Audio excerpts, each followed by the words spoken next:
Josefina.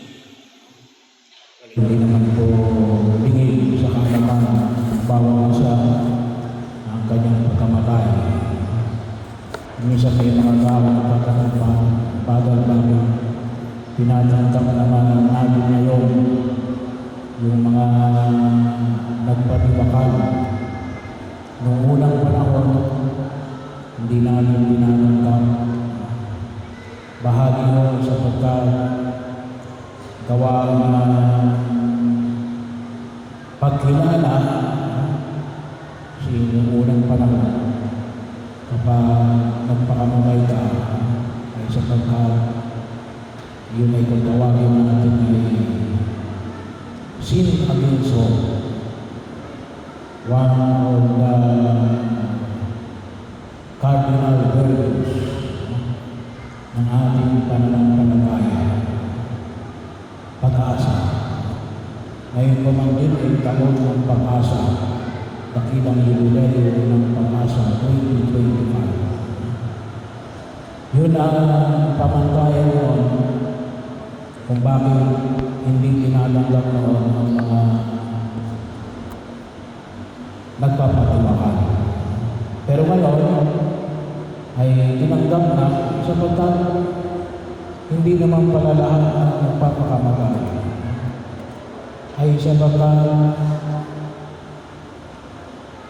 hindi na nila kinikilala yung pagkilos ng Diyos. Gawa ko na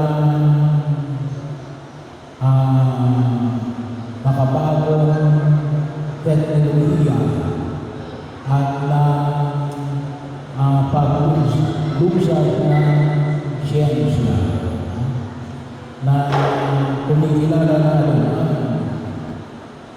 hindi sapagkat wala na siyang paniniwala sa Diyos. Talagang may kahinaan na yan, may kulang, may sakit. Bahagi ko, lalong-lalo na ngayong panahon na ito pagkatapos ng pandemya, lalong lumakas. Kaya yun yung dahilan kung bakit tinatanggap natin ang mga nagpapakamatay. Bahagi nyo ng pakilala natin na ito ay yung nagpapahayag ng dakilang awa ng Diyos. Pero hindi sila sa atin ay gawa lamang ng katatayuan, partikular halimbawa ni Maria Josefina. At paging bahagi nyo, pinakailangan din namin ng naging bulaga sa katotohanan na ito, na kung minsan nagbibigla tayo kasi mga tanda na, kasi hindi tayo aware na kung tulusin ay pwede pa namin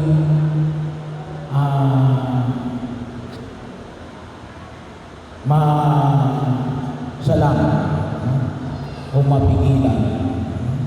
Katulad halimbawa ng yung kapag palaging nagpapaalam sa inyo, hindi kaya ay hinahabilin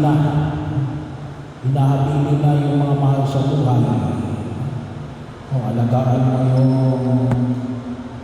anak natin, alagaan mo ang nanay natin, ang tatay natin. At saka yung kumisa ng papahayag nila mas magiging pagkakalayo. Yun po ay mga red flag ng alaman namin. Lalo-lalo na kapag paulit-ulit. Bahagi nito na kung saan ay kinakailangan din natin na mag-ingat. Ibig sabihin, kapag yung tao ay nasa ganitong klase ng katatayuan, may magagawa. Yung pwede magagawa, ay di kausapin. Bigyan ng pagkakataon na makita ko ano talaga yung problema na hinahanap niya. bahagi yun ang kung saan para makita at mabigyan ng solusyon. Kung baka sakaling makatutulong, pero hindi sila naman kausapin para maibsan yung bigat na kanyang dinadala. Kasi nga, may iba-iba tayong pagdadala. Yung iba ay hindi nila kayang madala. Naalala ko tuloy yung isang kwento. Yung isa kasi gusto na magpakamatay kasi may utang. So, ang utang ay thousands of pesos, tens of thousands of pesos. Sabi sa kanyang kapatid, oh, ganyan lang bang kahalaga ang buhay mo? Pero sa kanya kasi, pakiramdam niya napakabigat na. Pero maaaring sa iba, magaan lang. Kaya kinakailangan kausapin. Kasi baka naman pwede mong masolusyonan. Maaaring kasi sa akin, magaan yun, pero sa kanila, napakalaking problema yun. Ang tawag na namin yung damdamin na pasampong mundo. Bahagi yun. Kaya napakalaga rin na maging aware tayo sa ating paligid para maiwasan natin ang mga bagay na ito. At kung kinakailangan, humingi na tulong, professional help, mga bahagi yun. Kasi meron ng gamot na ibinibigay sa mga taong nervyoso o nervyosa para sila mapakalma. Yun ay binibigay mismo ng mga doktor. Hindi ko parang mag-self-medication. Makatutulong mo yun. Kaya lang, sabi na natin, kinakailangan, nalaman natin, sino ba? Kasi kung minsan, nabigla na tayo. Wala na. Kausap ko ng kanina. At kung minsan magsisisi tayo, hindi ko malaman na pagsabihan, sana ako'y nakatulong sa kanyang problema na hinahanap. Pero yun naman ang makita natin. Isa po itong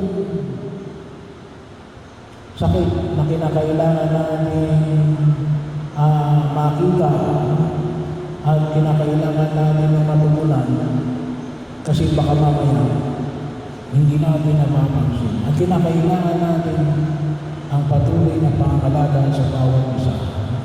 Pero ito yung tinutulog natin. Kaya nga, yun ang dahilan na kung bakit ang simbahan tinatanggap ang mga nagpapakamatay, hindi sapagkat directly ayaw nila sa Diyos. Ngunit pilit dahil sa kanilang katatayuan, maaaring sila ay nahihirapan. At tayong mga nasa paligid nila ay dapat na maging aware, maging mulat, nang sa ganun ay tayo higit na makatutulong. Pagkaman to, of course, hindi natin alam talaga kapag dumating na yung kamatayan, may iba't ibang pamamaraan. Pero sana, hindi gawa ng alin, hindi gawa ng masabi natin na wala man lang ako nagawa.